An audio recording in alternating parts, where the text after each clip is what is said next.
E Dario Franchitti venceu mais uma, desta vez em Iowa. Com a vitória, o Franchitti abre uma vantagem no campeonato para 51 pontos. A corrida, que não teve o final transmitido na TV aberta, contou com vários acidentes e muitas intervenções do safety car. Já na primeira volta, um adversário de Franchitti abandonou a prova. O inglês Dan Weldon bateu e levou o sul-africano Thomas Scheckter. Logo que a bandeira verde voltou, o líder Scott Dixon abandonou a prova por problemas no seu chip Ganassi.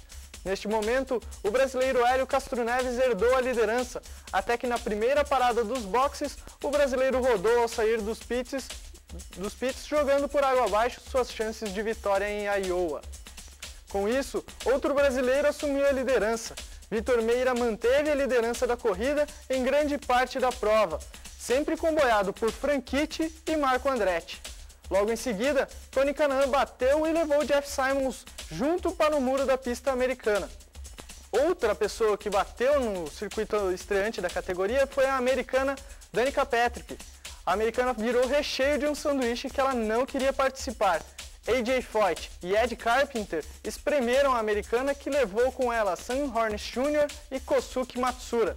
Logo em seguida, Vitor Meira teve que abandonar por problemas na suspensão do seu carro. Sem adversários, o escocês Dario Franchitti só teve que segurar uma frete para levar a vitória em Iowa. Scott Sharp fechou o pódio com o carro da Hal Letterman. Franchitti é o líder do campeonato com Tony Kanaan 51 pontos de desvantagem atrás de seu companheiro de equipe. A próxima etapa da IRL acontece no sábado, em Richmond, dia 30. Até a próxima terça-feira.